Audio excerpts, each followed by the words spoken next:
Hi guys, James at RampantLionReviews again for you today with another beer review. For this one we are going to stick to Estonia, and we have a very special beer to look at today that I think is very interesting on two different counts. So number one is the fact that this beer comes to you from the very first microbrewery that formed here in Estonia after the fall of communism, and number two is that this is a traditional Estonian farmhouse ale. So that's not a combination that you come across very often, of course. So hopefully this is a very interesting beer, and I hope that you guys enjoy my take on it as well. So for this review then, we are going to go out to Saremaa on the Estonian west coast. It is the southernmost of the two main Estonian islands. There's Hiiumaa to the north, which is the smaller one, and then Saremaa to the south, and you'll find this brewery kind of in the middle of the south coast, if you like. So for this review then, we are going to go to Pihtla Õlleköök.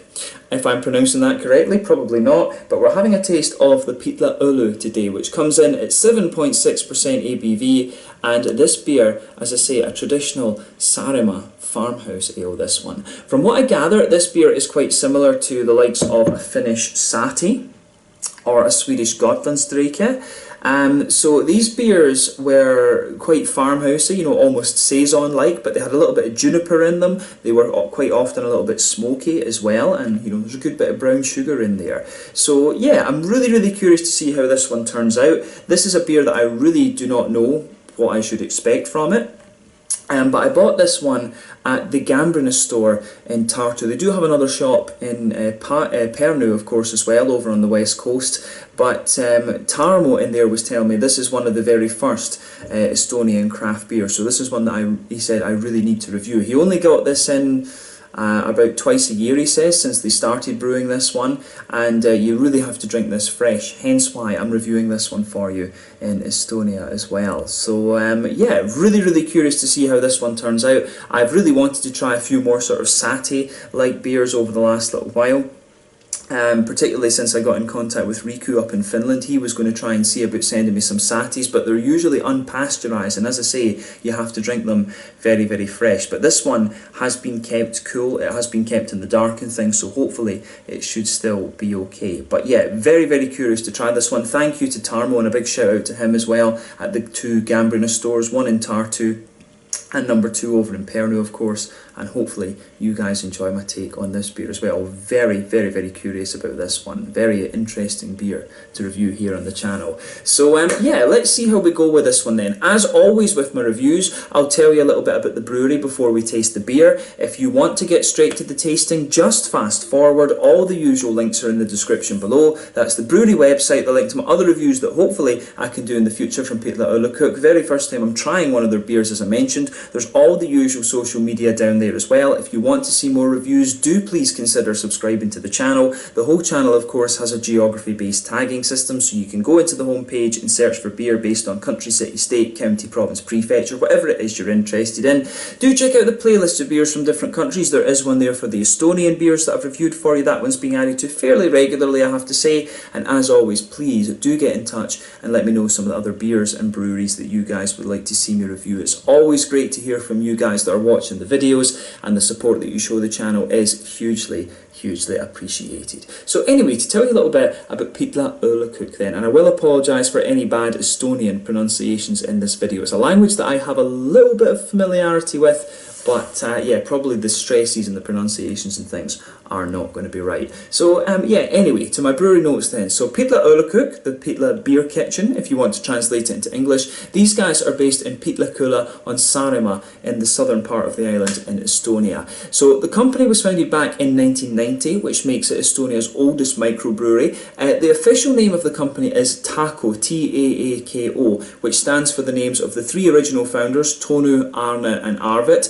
and then the K-O is for Konservitse, which is basically a word for factory, from what I understand. But the brewery apparently started off brewing the very traditional Estonian farmhouse ales, and they've since expanded into, you know, the English styles of beers, the German things, and a few of the more American type beers as well. But like I say, the very first Estonian microbrewery. At this point in time, the brewery is run by Arvid Veli, one of the original founders, and then his nephew Alo does the brewing, and he took over from his uncle in 2013 as the brewmaster.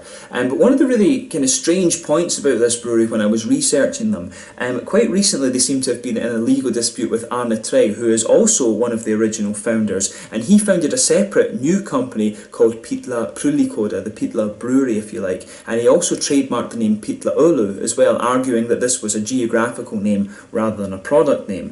I'm not sure, but one of the newspaper articles I think said that Arne Trey died back in 2018. Not 100% certain about that. The Estonian translations and things, when you put these through Google, are very difficult, and my friend Sim also struggled to get the full story behind this. But yeah, they were in a dispute with Pihtla Õlleköök, because the main reason for that was that this brewery, Pihtla Õlleköök, had not registered the Pihtla beer brand name as an official trademark. They'd just kind of been, operating as a company, not really bothering about the trademarking side of things. And that, of course, what Arne was arguing was, this is Pihtla is a location on Saremaa, and this should be it should be a geographical name, there shouldn't be a problem with this. But yeah, then he did trademark the Pihtla Õlu brand for his own use. So I don't know the full ins and outs of the legal argument in this side of thing, but it's a bit kind of sad that you've got two of the founders of the oldest microbrewery in Estonia kind of arguing over something like this. Surely it would be nice to have a little bit of a kind of community spirit. But from what I understand, the Pihtla Õlleköök was about 700 metres or so away from this brewery, the Pihtla Õlleköök. And it was just a very small kind of nano brewer, if you like. I think he was brewing 30 and 50 litre batches just to sell very, very locally, whereas these guys are distributed across the whole country. I'm not sure if these guys go into the likes of Latvia and Lithuania as well, but you will see the Pihtla beers in supermarkets and things all across the country in Estonia. I saw these beers in Tartu, of course. I've seen them up here in Tallinn in different beer shops and things, so they are fairly widely distributed. And their beers, they've got blonde ales, they've got more kind of hoppy pale ales and things like that. There's porters and stuff too. They've got a wide variety of different styles, and to date, according to Untappd, this brewery has produced 25 different kinds of beer. But I was told, as I say, by Tarmo, that this is probably the most kind of historical and most interesting one. He said you really need to do a review of this. So yeah, that's all I can really tell you about Pihtla Õlleköök for the moment. It was a bit difficult to find information on these guys. Obviously it's still owned by one of the original founders, Arvid Veli, and now it's his nephew that's kind of taken over. So yeah, it's kind of turned into a nice sort of family-run business, if you like.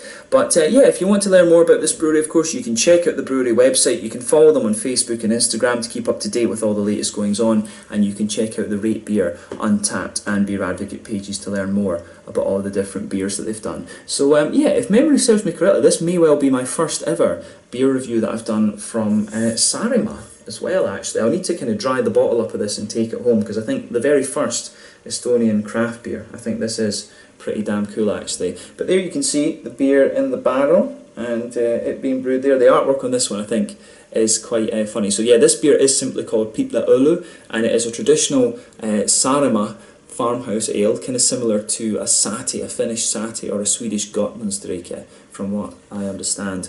So yeah, they're calling this one a Saremaa Taluolu. So traditional Saremaa beer, Saremaan Sahti, if you like. So yeah, it does say that this one is a Sahti on the bottom of the label there. But yeah, really nicely presented. This one there you can see on the top, that is the taco symbol there, just at the top. It looks like a bit like a kind of brew kettle with the grains inside it. So yeah, established back in 1990, and I think this just tells you a little bit. About the traditional Saremaa farmhouse ales, which I think I've kind of covered in this video as well. I'm not going to attempt to kind of try and read that for you. I've got no idea about Estonian, but yeah, 7.6% ABV this one, and the date, of course, is handwritten there. So it says best before the 20th of August 2020. So yeah, just as well that I'm drinking this one. Let's get it out and we'll get on with the tasting then. So yeah, a lovely ½ litre pop top bottle. Let's get this guy out and into the glass. This should hopefully be very nice. So I'm guessing this whole beer is kind of unpasteurised and everything. This one probably will be like bottle conditioned and stuff. But yeah, we've got about half of it in the glass there, and it does smell pretty damn interesting, I have to say. So yeah, this looks very, very cool. So as you can see, this beer has poured a lovely kind of, it's almost like a peach juice or something. It really does look like a peach juice. So you've got a lovely kind of rich amber colour. So this one, there's virtually no head on it, of course. You can see there's just a very light kind of foamy ring, and I'd say it's a kind of creamy coloured ring rather than a perfect white ring. One or two big bubbles sticking towards the side of the glass, but you can see a few smaller ones just going up towards the bottom of that surface there. But yeah, this one looks very, very nice. I've not tried too many Sahtis, of course, but I would think that this colour, or maybe a little bit darker, makes sort of sense for these. I always remember the Sahtis being, you know, a little bit caramelly, a little bit kind of biscuity almost, good little bit of a kind of bready, doughy, yeasty thing, quite saison-like. Then you've got the juniper, and you've also got a little bit of a smoky character to them sometimes as well. So yeah, in terms of appearance, I think this one is kind of what you would expect. The Sahti, of course, is a style of beer that I am not overly familiar with, but the ones I have tried, I have quite enjoyed actually. So yeah, let's have a look at the aroma then, and just see how we get on with this one. Oh yeah. This one, very, very, very farmhousey. It almost reminds me, you know, it's kind of like a juniper sort of kvike beer almost. It really reminds me of some of these Norwegian kvike yeasts and stuff. The farmhouse ales, of course, in Scandinavia were very, very popular once upon a time. But the notes that come out of this beer, it's like a slightly more brown sugary kvike beer almost. And the juniper comes out really nicely in this one. So yeah, I'm straight away with this beer. How do we break this down? So you've got a lovely kind of, it has a very kind of almost smooth earthiness to it. You've got a nice little bit of, you can feel the juniper notes kind of matched into that one. So yeah, lovely kind of smooth earthiness to this beer. Definitely some woody characters as well. It does have a wee tiny touch of a slightly smoky note to it, but not overly prominent. This is more, it strikes me as more being smooth and sweet, this beer, rather than anything else. But yeah, lovely kind of doughy, yeasty qualities to the beer, a little bit brown bready in a sense, a little bit of a sweet biscuity note to it, some Werther's Original type notes, almost a little bit butterscotchy in some ways as well. So yeah, a little bit of biscuit, a little bit of sweet caramel, a little bit of butterscotch, wee bit of a kind of juniper. Definitely the juniper notes coming out of this one. There's a wee touch of a slightly smoky character to this one, but it's not particularly obvious, to be honest with you. Yeah, I do really like how this one, I do like how this goes together. It's a very unique smelling beer, this. The juniper adds a really, really nice kind of complexity to it. So yeah, it's almost like a saison, but with a bit more kind of brown sugary notes to it, Werther's Original, stuff like that, and then the juniper gives you a slightly kind of almost spicy background to it, but a little bit of woodiness, definitely a little touch of kind of earthiness and things like that to it, and a bit of graininess in there as well. So the aroma of this is very, very interesting. They say that they only add a little bit of hop to this beer, and on the hoppy side of things, again, it might be German noble hops they're adding to this. There's a little bit of a light earthiness, a little bit of a kind of grassy character as well, maybe wee touches of floral notes there as well. But yeah, the aroma of this one, I think, is very, very kind of quirky. Yeah, a little bit of grassiness, a little bit of earthiness, like I say, and you've got a wee bit of a kind of juicy, peary kind of note out of it. Maybe a wee bit of an apple, something like that. Yeah, appley and peary notes coming out of this one. Yeah, apples and pears, definitely. I would stick to that. So yeah, a very kind of quirky aroma, this one. But then again, if you've had Sahtis, you'll know exactly that these beers are very, very kind of unusual and not really like anything else. But it does have an almost kind of kvike-like vibe to it, this beer. But yeah, I'm very, very curious about this. Let's have a taste of it and see how we get on. So this one is the Pihtla Õlu, coming in at 7.6% ABV, a traditional Saremaa Island Sahti, I guess we could say. So let's get stuck into this. Slanja, Skål, Tervisek. Really cool to have one of the first beers from the first Estonian microbrewery. This is an awesome one to review.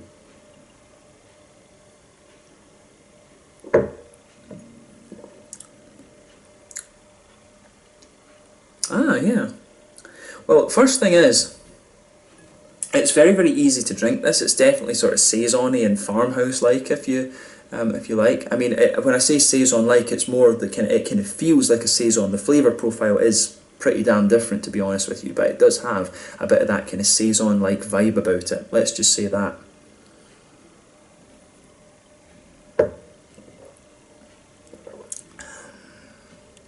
But yeah, you have to take a few sips of this and just let your mouth kind of fully adjust to it, if you like. But it is pretty nice. I like these kind of beers.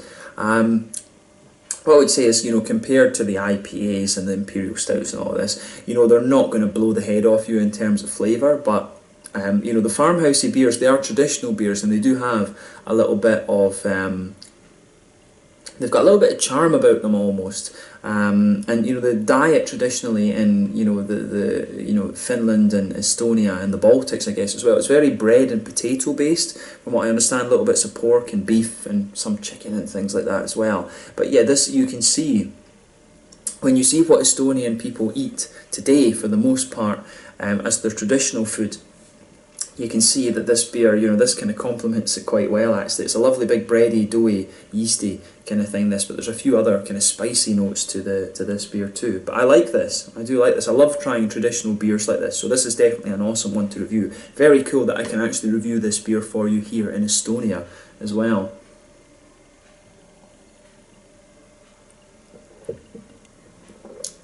So yeah, how do we break the flavour of this one down then? So straight away with this beer, you can feel an almost kind of pale malty quality. That blankets the middle of the tongue, but then as the flavour develops, you get more of these yeasty qualities coming out of this one. You can feel this beer, it almost just has a little bit of doughiness that kind of thickens up slightly as you go further and further into the aftertaste with it. But I really like how this all kind of builds up, if you like. So yeah, on the back third of your tongue, you might get one or two little grainy notes out of the beer. You can really feel with this doughy, yeasty base that the beer has, the juniper is very much infused into that. And that's a really interesting kind of perspective about this beer. It's just the way that the juniper is coming out of this one. There is a wee tiny touch of an almost smoky vibe to it. I mean, I think the first Sahti that I tried might actually have been from Amager Bryghus in Denmark. And they brewed, I think they brewed this one as a Gotlandstreak. I'm not sure if the Gotlandstreak is a little bit smokier than the Finnish ones or the Estonian ones, but yeah, this beer, it does have a tiny little bit of an almost very slightly smoky character to it, but it's the same idea as like a Grodzicki that you have from Poland or something like that. It's not anywhere near as smoky as you're going to get from a straight up Rauch beer from the likes of Bamberg. There is just something a little bit slightly smoky about this one. And that kind of, the way that the juniper comes out in this one with that whole doughy, bready, yeasty base, it's kind of infused into that as well. It's kind of almost like the wood is very slightly smoked or something like that. So yeah, that's a very interesting point to make about this beer, but mainly, as I say, sort of you do get a bit of a pale malty backbone there. The woodiness kind of sits on top of that, some juniper embedded into it, and you've also got a little touch of smokiness there. In the very centre of your palate, you do have a slightly sweet, brown, sugary note to the beer.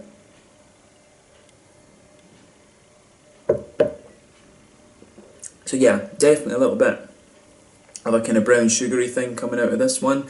It's not quite sweet enough to be caramelly. It's almost more like a kind of bread and buttery, butterscotchy type thing. And yeah, it developed, the further you go into the aftertaste, it does get breadier and breadier and breadier. But there's a wee bit of a biscuity note there. In the centre of the palate, as I say, a little, you know, that's where you get the butterscotchy type thing. And as you move further out from that, it's a bit more biscuity, but you can feel the breadiness, the doughiness kind of pushing its way up on this one. There's a tiny little bit of a kind of grainy spice to the beer as well. But yeah, I think we've kind of described the middle of the palate in this one very nicely. It's quite an infused flavour. It doesn't stand out in sort of any one regard. It's all about how these different little flavours blend together. On the hoppy side of things then, back corners of the palate, you have a little touch of earthiness to the beer. It does come across as quite German and noble-like in fairness, but as you move further forward, a little bit herbal. As you reach the front corners of the palate, the beer's got a little touch of floral quality to it. Then round the very front curve of the tongue, it's just a little bit lighter and more grassy actually.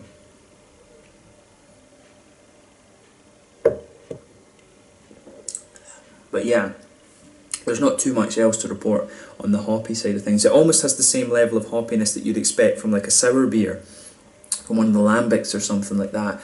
There's not a lot of hop added to this one because of course the focus should be on the kind of yeasty and malty side of the beer. But yeah, behind the front curve of the palate, on the front third of the tongue where you get the fruity notes out of the beer, this one again is pretty kind of straight up.